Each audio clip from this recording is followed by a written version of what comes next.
ये हमारे मियाँ ट्रम्प मियाँ ट्रम्प हैं या पास्टर ट्रम्प है, पता नहीं। या इनको हो क्या गया है? He doesn't ये look normal from any angle whatsoever.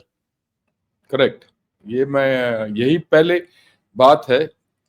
2-3 चीज हम पहले बताएंगे, उसके बाद ट्रम्प के सर के अंदर जाते हैं, देखते हैं उसके दिमाग में क्या घूम रहा है। और सबसे पहले ट्रम्प ने जो 50% टैरिफ लगाया, उसके ऊपर उसके पश्चात हमारे प्रधानमंत्री ने एक लक्ष्मण रेखा खींच लिया, यहाँ तक और कहीं नहीं।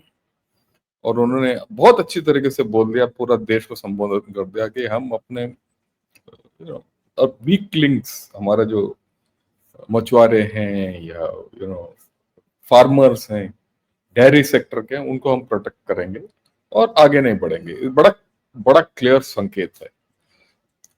जैसे ये हुआ है और बहुत चीजें आ रही हैं। चाइना एक साइड बोल रहा है कि भाई आप हमारे पास आ जाओ, रशिया भी कुछ बोल रहा है, ब्राजील भी कुछ बोल रहा है, और ट्रम्प तो और छिड़ रहा है।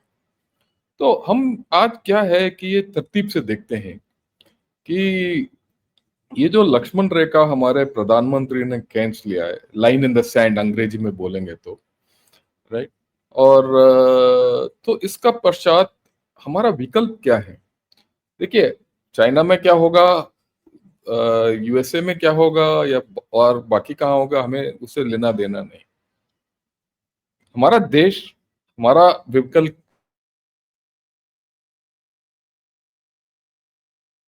पर बात करेंगे।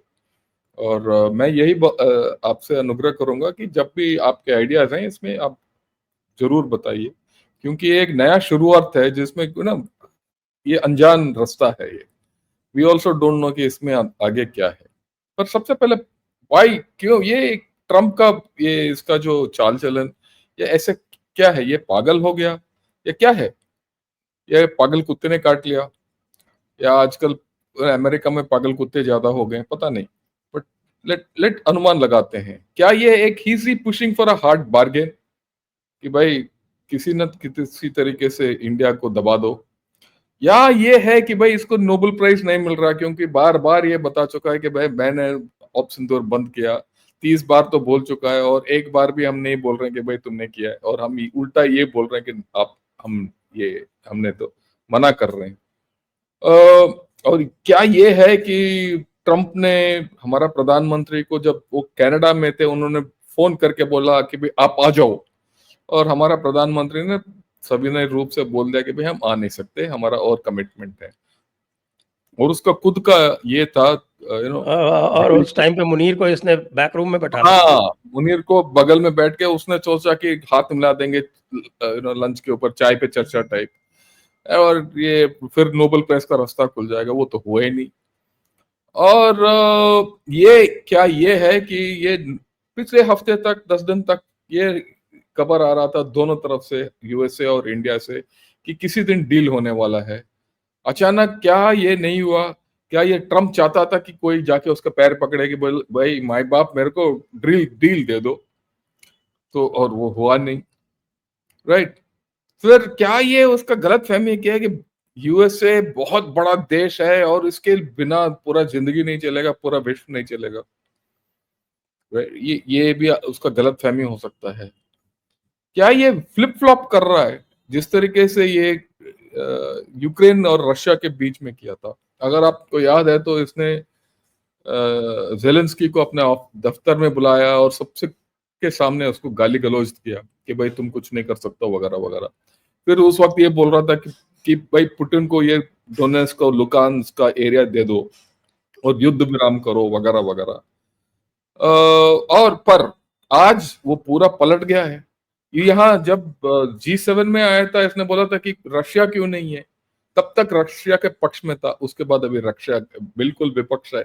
और ये इसका ये है कि भाई रशिया से जो भी तेल खरीदता है उसको काटो ताकि उसका अर्थव्यवस्था जाए, फिर युद्ध रोके, पर वो तो हो नहीं रहा। तो ये उसी तरीके से क्या ये फ्लिप किया है इंडिया के ऊपर। तो ये बहुत चीजें हैं, और कहीं भी इसको सक्सेस नहीं मिला। फिर ये आखिर जाके अगर सक्सेस इसको जो नजर आ रहा है, ये एक चिन्ह छोड़ना चाहता है पूरा अमेरिका के लिए और विश्व के लिए क्या ये G2 के लिए ट्राई कर रहा है अमेरिका और चाइना के बीच में? मैं ये एक नया एक एंगल मैं खोल रहा हूँ आज, आप अभी तक ये कहीं आया नहीं। जी। अगर आप याद है 71 और 72 की बात है, या किसिंजर एक बार पाकिस्तान गया था। वहां से पाकिस्तान में एक और रातों रात उसने ये बोला कि मेरा खराब है तबीयत, पर रातों रात ये गया था चाइना, मऊ से मिला। मऊ से मिलने के बाद समझौता, यूएसए और चाइना का समझौता करने के लिए उसने बात किया मऊ के साथ। फिर 72 में निक्सन गए मऊ, मऊ को मिले चाइना में, और फिर वो पूरा पासा पलट गया। उसके बाद चाइना और यूएसए दोस्त बन गए अभी तक, और वो उल्टा हो गया। पर क्या ये अभी असीम मुनीर को इस्तेमाल कर रहा है किसिंजर की तरह?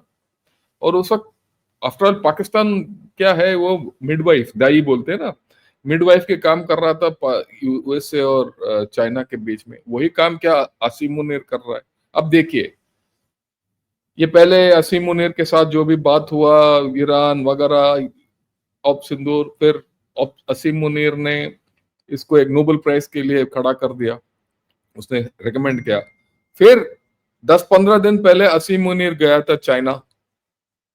चाइना में जो बात हुआ, वापस आया। जब वो वापस आया तो वो सेंट्रल आर्म कमांड का कमांडर कुरीला हाँ, पाकिस्तान में था। पाकिस्तान में इसको वो एक तगमा भी दिया गया था, निशाने और इम्तियाज। हाँ, निशान इम्तियाज।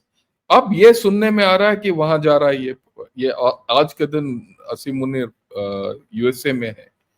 ये बार बार 2 बार यूएसए जाना, एक बार बीच में चाइना जाना, वो सेंट्रल कमांड का बंदा इधर आना, क्या वही कहानी, कोई वही पुराना कहानी दोहरा रहे हैं? कि किसी न किसी, अभी ट्रम्प इज सो डेस्परेट कि भाई और किसी से मेरा समझौता नहीं हो रहा है कि मैं चाइना के साथ G2 कर लूं, और फिर ये बोलूं कि मैं विश्व में शांति लेके आया। तो ये सब बातें हैं।